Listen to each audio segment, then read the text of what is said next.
Hyderabad south zone డీసీపీగా IPS officer Sneha Mehra charge తీసుకున్నారు. కేంద్ర ఎన్నికల కమిషన్ ఉత్తర్వులు జారీ చేసిన మేరకు హైదరాబాద్ సౌత్ జోన్ డీసీపీగా బాధ్యతలు చేపట్టారు. హైదరాబాద్ ఓల్డ్ సిటీలో ఓ మహిళా ఐపీఎస్ ఆఫీసర్ను డీసీపీగా నియమించడం ఇదే తొలిసారి.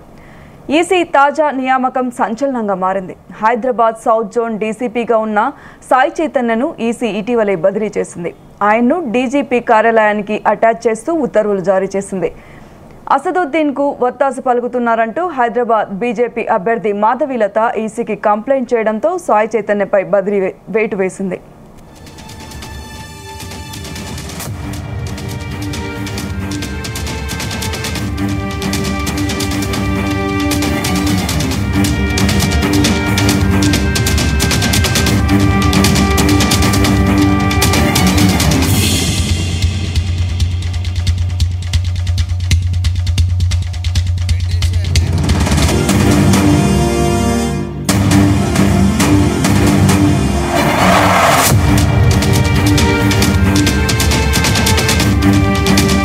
IPS officer Sneha Mehra charge తీసుకున్నారు.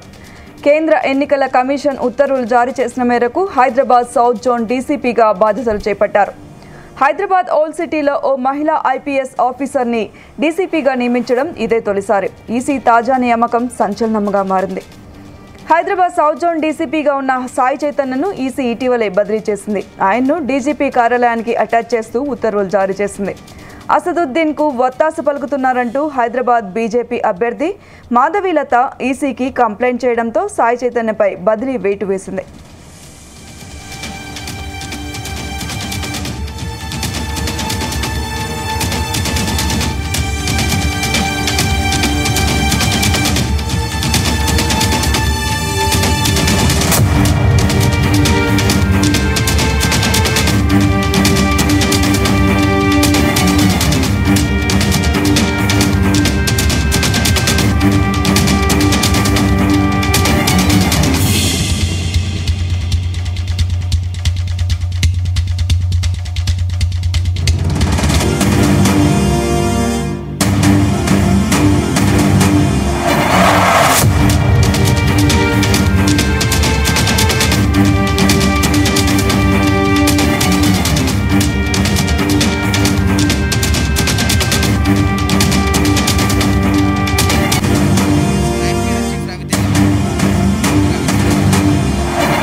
ఇక మరిన్ని వివరాలు మా క్రైమ్ బ్యూరో చీఫ్ రవితేజ అందిస్తారు. కేంద్ర ఎన్నికల సంఘం నిన్న సౌత్ జోన్ డీసీపీ మారుస్తూ కొత్త డీసీపీని నియమిస్తూ ఇమీడియట్ గా నిన్న సాయంత్రం లోపు స్నేహా మెహ్రా ఛార్జ్ తీసుకోవాలంటూ కూడా ఆదేశాలు ఇవ్వడంతో ఆగమేఘాల మీద డీసీపీ అధికారిని పాత బస్తీకి చేరుకొని నిన్న ఛార్జ్ తీసుకున్నటువంటి వెంటనే ఓల్డ్ సిటీలో ఎన్ని పోలీస్ స్టేషన్స్ ఉన్నాయి, ఎన్ని నియోజకవర్గాల్లో ఈ ఎన్నికల ఎఫెక్ట్ ఉండబోతా ఉంది, ఎక్కడెక్కడ ఈ మతానికి చెందినటువంటి సెన్సిటివ్ హైపర్ సెన్సిటివ్ ప్రాంతాలు ఉన్నాయనే దానిపై కూడా అడిగి ఆ వివరాలు కూడా తెలుసుకున్నట్టుగా సమాచారం అందుతుంది. ఈ రోజు నుంచి స్నేహా మెహ్రా తన యాక్షన్ ప్లాన్ స్టార్ట్ కాబోతా ఉంది. ఇన్ని రోజుల పాటు ఎవరు సౌత్ జోన్ కి డీసీపీగా బాధ్యతలు తీసుకున్నా అక్కడ ఎంఐఎం ఇన్ఫ్లుయెన్స్ లోనే ఇన్ని రోజుల పాటు పనిచేశారు. ఎంఐఎం చెప్పిన విధంగానే ఆ పాలన కొనసాగింది. ఇక్కడ నుంచి ఆ రకంగా కాకుండా స్నేహా మెహ్రా రూల్ బుక్ ప్రకారంగానే పనిచేసి ఎవరైతే చట్టాన్ని చేతిలోకి తీసుకొని శాంతి భద్రతలకు విఘాతం ఏర్పాటు చేసి ఒక వర్గం వారిని ఇంకో వర్గం వారిని రెచ్చగొట్టేటువంటి ప్రయత్నాలు ఎక్కడెక్కడ జరుపుతా ఉన్నారో అవేవి కూడా ఇప్పటి నుంచి కేసులు నమోదవ్వకుండా ప్రతిదీ పోలీసింగ్ చట్టపరంగానే జరిగేటువంటి అవకాశాలు ఉన్నాయి. హైదరాబాద్ కమిషనరేట్ ఏర్పడిన తర్వాత మొట్టమొదటిసారి సౌత్ జోన్ కి ఒక లేడీ అధికారిని నియమించడం ఇదే మొదటిసారి అనుకోవాలి. 2018 బ్యాచ్ కి చెందినటువంటి స్నేహా మెహ్రా నేషనల్ పోలీస్ అకాడమీలో ట్రైన్ అయ్యి ఆ తర్వాత సైబర్ క్రైమ్స్ లో తనకంటూ ఒక పేరు ప్రఖ్యాతలు సంపాదించుకొని కొన్ని కేసులని ఛేదించి ఆ కేసులకు సంబంధించినటువంటి నేరాలపై అవగాహన పెంచుకొని ఎప్పటికప్పుడు మీడియా సమావేశాలను ఏర్పాటు చేసి తనకంటూ ఒక గ్రాఫ్ క్రియేట్ చేసుకున్నటువంటి అధికారిని, అలాంటి అధికారిని సౌత్ జోన్ కి నియమించారంటే సౌత్ జోన్ లో కూడా పోలీసింగ్ లో పూర్తిగా కొన్ని అనుమానాలు వ్యక్తమయ్యాయి. కొన్ని పూర్తి స్థాయిలో ఒకే పార్టీకి అనుకూలంగా పనిచేస్తా ఉన్నారంటూ కూడా గతంలో నుంచి అనేక విమర్శలు ఉన్నాయి కాబట్టి ఇకపై ఆ రకంగా ఉండకుండా ఎన్నికల కమిషన్ సరైనటువంటి ఒక మహిళా అధికారిని ఎన్నుకొని అందరినీ పరిశీలించిన తర్వాత స్నేహ మెహరానే ఓల్డ్ సిటీలో కొంత మార్పు తీసుకురాగలదు.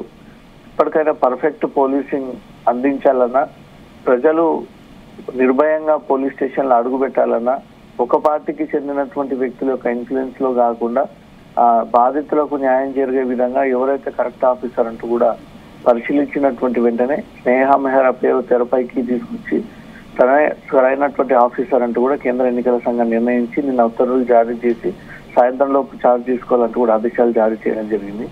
ఇటీవల జరుగుతున్నటువంటి పరిణామాలకు వస్తే బీజేపీ నుంచి కంటెస్టెంట్ ఎంపీగా ఒక మహిళను కేటాయించడము, ఆ మహిళ విషయంలో ఎంఐఎం బ్రదర్స్ ఇష్టానుసారంగా నోటికొచ్చిన విధంగా దూషించడము, పార్టీలను వ్యక్తిగతంగా డ్యామేజ్ చేయడము, బీఫ్ జిందాబాద్ అంటూ కూడా ఓ వర్గాన్ని రెచ్చగొట్టేటువంటి ప్రయత్నాలు చేయడము, ఇదంతా కూడా ఓల్డ్ సిటీ కేంద్రంగానే సాగుతా ఉంది. ఇక్కడ పోలీసింగ్ వ్యవస్థ స్ట్రిక్ట్ గా ఉన్నట్టయితే ఓవైసీ బ్రదర్స్ కి చెక్ పెట్టేటువంటి అవకాశం ఉంటుంది. ఓవైసీ బ్రదర్స్ కి ఎంఐఎం పార్టీకి చెక్ పెట్టేందుకే ఈ స్ట్రిక్ట్ ఆఫీసర్ ని ఓల్డ్ సిటీలో బాధ్యతలు తీసుకోమంటూ కూడా ఎన్నికల కమిషన్ ఆదేశించినట్టుగా కూడా క్లియర్ గా అర్థమవుతోంది. కాబట్టి ఓల్డ్ సిటీలో గత కొన్ని సంవత్సరాల పాటు జరుగుతున్నటువంటి ఈ అవినీతి, అరాచకాలు, దౌర్జన్యాలు, అక్రమ కేసులు, వ్యక్తుల పైన కమ్యూనల్ షీట్స్ ఓపెన్ చేయించడము, వ్యక్తుల పైన హేట్ స్పీచ్ లాంటి కేసులు నమోదు చేయడము, వరుసగా ఏ ప్రభుత్వం వచ్చినా వారికి పోలీసింగ్ చేతిలో ఉందనే దాన్ని అధికారాన్ని అడ్డం పెట్టుకొని ఇన్ని రోజుల పాటు ఎంఐఎం తన పాలన సాగించింది. ఇప్పుడు నేరుగా ఎన్నికల కమిషనే, కేంద్ర ఎన్నికల కమిషనే రంగంలోకి దిగి ఓల్డ్ సిటీలో ఏ అధికారిని నియమిస్తే వీటన్నిటిని కూడా తొలగించి ప్రజలు నిర్భయంగా రోడ్డుపైకి వచ్చి స్వేచ్ఛ వచ్చిన విధంగా వ్యవహరిస్తారనే దానిపై కూడా అన్ని వైపుల నుంచి కూడా రిపోర్ట్స్ అందిన తర్వాత రాష్ట్ర ప్రభుత్వం ఇచ్చినట్టు రిపోర్టు, పోలీస్ శాఖ నుంచి వచ్చినటువంటి రిపోర్ట్ ని ఆధారంగా చేసుకొని 2018కి చెందినటువంటి స్నేహ మెహరాను సౌత్ జోన్ డీసీపీగా నియమించి నిన్న ఛార్జ్ కూడా తీసుకోవాలంటూ కూడా ఆదేశాలు ఇచ్చినటువంటి వెంటనే ఓల్డ్ సిటీలో అడుగుపెట్టినటువంటి లేడీ సింగం సౌత్ జోన్ కార్యాలయానికి చేరుకొని అక్కడ తన ఛార్జ్ తీసుకొని అక్కడ ఎక్కడ సెన్సిటివ్, హైపర్ సెన్సిటివ్ ఈ మత ఘర్షణలో జరిగేటువంటి ప్రాంగణాలు, ఎందుకు నిత్యం ఎంఐఎం అధికారులు పోలీసులపై ఇంత ఇన్ఫ్లుయెన్స్ ఉపయోగించి అక్రమార్కులు, అమాయకులపై ఈ కేసులని నమోదు చేస్తా ఉన్నారనే దానిపై కూడా నిన్ననే స్నేహ మెహరా అధికారులతో ఒక సమావేశాన్ని ఏర్పాటు చేసి ఆ రిపోర్ట్స్ అన్ని కూడా బయటికి తీయాలంటూ కూడా ఆదేశించినట్టుగా తెలుస్తుంది. ఈ రోజు నుంచి స్నేహ మెహరా కౌంట్ డౌన్ స్టార్ట్ కాబోతోంది. ఈ ఎన్నికల సందర్భంగా ఎక్కడ కూడా ఈ రిగ్గింగ్స్ కానీ, బోగస్ ఓట్లు కానీ, కావాలని అలజడి క్రియేట్ చేసి అధికారులను డైవర్ట్ చేసి ఓటింగ్ శాతం పెంచుకోవడం కానీ, ఎక్కడో ఇతర దేశాల నుంచి తీసుకొచ్చి ఇక్కడ ఐడెంటిటీ ప్రూఫ్ ఏర్పాటు చేసి ఇక్కడ వాసులే అంటూ కూడా ఎంఐఎం కి వన్ సైడ్ ఓటింగ్ జరిగినటువంటి అనేక సందర్భాలు ఉన్నాయి. కాబట్టి వీటన్నిటిని చెక్ పెట్టేందుకే ఓవైసీ బ్రదర్స్ కి, ఎంఐఎం కి చెక్ పెట్టేందుకే స్నేహ మెహరా లాంటి ఒక స్ట్రిక్ట్ ఆఫీసర్ ని ఎలక్షన్ కమిషన్ ఎన్నుకొని మరి సౌత్ జోన్ కి వేసిందంటే ఈసారి ఎన్నికలు మాత్రం ఒక రేంజ్ లో ఉండబోతా ఉన్నాయనేది మాత్రం దీనికి సంకేతంగా మారాయి. కాబట్టి మాధవిలత ఒక పక్క బీజేపీ తరఫున ప్రచారంలో రోజు రోజు దూసుకెళ్తా ఉంది, మద్దతు పెరుగుతా ఉంది. అన్ని వైపుల నుంచి కూడా అన్ని కమ్యూనిటీ మహిళలే స్వయంగా రోడ్డుపైకి వచ్చి మాధవిలతకు సపోర్ట్ ఇవ్వడము, తను వెన్నుండి ప్రచారం చేయడము, ఈసారి ఓల్డ్ సిటీలో బీజేపీ రావాల్సిందే అంటూ కూడా వారే ఒక మార్పు కోరుకొని మాధవిలతని ఆహ్వానిస్తూ ప్రతి సమస్యలు మాధవిలత దృష్టికి తీసుకెళ్తా ఉన్నారు. మొన్నటి వరకు ఉన్నటువంటి డీసీపీ సాయి చైతన్య ఎంఐఎం అనుకూలంగా పనిచేశారు, ఎంఐఎంకి వతస్తుగా పనిచేశారు. 3 ఏళ్ళు టైం పీరియడ్ దాటినప్పటికీ సాయి చైతన్యను జరపకుండా ఉండేందుకు ఎంఐఎం బ్రదర్సే కారణం. వారే అడ్డుకొని సాయి చైతన్యను కంటిన్యూ చేసేలాగా వ్యవహరించారు. ఈ విషయం ఎన్నికల కమిషన్కి వెళ్ళినటువంటి వెంటనే సాయి చైతన్యను అక్కడి నుంచి సస్పెండ్ చేస్తూ స్నేహ మెహరాకు బాధ్యతలు అప్పగిస్తూ నిన్న ఛార్జ్ తీసుకోవడంతో మాత్రం ఈ రోజు ఓల్డ్ సిటీ నుంచి ఎన్నికలు ముగిసేంత వరకు కూడా పూర్తి స్థాయిలో ఓల్డ్ సిటీని తన ఆధీనంలోకి తీసుకుని రూల్ బుక్ ప్రకారంగానే స్నేహ మెహరా ఇప్పటి నుంచి కూడా అక్కడ ఆ చట్టాన్ని అమలు చేసేటువంటి ఆలోచనలో ఉన్నట్టుగా తెలుస్తోంది. సౌమ్య. ఓకే రవితేజ, ఎన్నికల సమయంలో ఈ బదిలీ ఎలాంటి ప్రభావం చూపించే అవకాశం ఉందంటారు? ఎన్నికల కమిషన్ చాలా క్లియర్ గా ఎవరైతే ఎన్నికల కోడ్ అమల్లోకి వచ్చిన తర్వాత ఇంకా మార్చినటువంటి అధికారులు ఉన్నారో వాళ్ళందరిపైన ఫోకస్ చేసింది. గతంలో ఎమ్మెల్యే ఎన్నికల కోడ్ అమల్లోకి వచ్చినప్పటికీ, ఇప్పటికీ లోక్సభ ఎన్నికల కోడ్ అమల్లోకి వచ్చినప్పటికీ ఎవరు కూడా ఆ జోన్ పరిధిలో కానీ ఆ జిల్లా పరిధిలో ఉండకూడదు. ఎందుకంటే పార్టీలకు అనుకూలంగా పనిచేస్తా ఉన్నారు. గత బీఆర్ఎస్ ప్రభుత్వానికి లేదా ఎంఐఎం వారికి వాళ్ళు గతంలో ఇచ్చినటువంటి పోస్టింగ్స్ ప్రకారంగానే ఇంకా వాళ్ళ పార్టీలకే వీళ్ళు సేవలు చేస్తా ఉన్నారంటూ కూడా గతంలో నుంచి కొంతమంది అధికారుల పైన వేటు వేశారు, కొంతమందిని ట్రాన్స్ఫర్ చేశారు. మళ్ళీ అదే రీతిలో తెలంగాణ పోలీస్ శాఖ, హైదరాబాద్ పోలీసులు సాయి చైతన్యను అక్కడి నుంచి మార్చకుండా మళ్ళీ అతన్ని పెట్టుకొని అతను సౌత్ జోన్ డీసీపీగా ఉన్నటువంటి నేతృత్వంలోనే మళ్ళీ ఎన్నికలకు వెళ్ళేటువంటి ప్రయత్నాలు చేశారు. కాబట్టి అన్ని వైపుల నుంచి వచ్చినటువంటి రిపోర్ట్స్, అభ్యంతరాలు, ఫిర్యాదులని పరిగణలోకి తీసుకుని సాయి చైతన్యను ఎందుకు ఎన్నికల కోడ్ సందర్భంగా బదిలీ చేయలేదు, ఎందుకు అంత స్పెషల్ ఇంట్రెస్ట్ సౌత్ జోన్ అతనికి అనే దానిపై కూడా ఎన్నికల కమిషన్ ఆ గ్రౌండ్ రిపోర్ట్స్ అన్ని కూడా తెప్పించుకొని అతను సౌత్ జోన్ డీసీపీగా ఉండడం కారణంగా ఎంఐఎంకి బాగా పాజిటివ్ అవుతుంది. అతను ఉండడం కారణంగా ఎంఐఎం ఇంకొన్ని మెజారిటీగా ఓట్లు సంపాదించేటువంటి అవకాశం ఉంది. కాబట్టి అతను ఉండకూడదు అంటూ కూడా బీజేపీ నుంచి వచ్చినటువంటి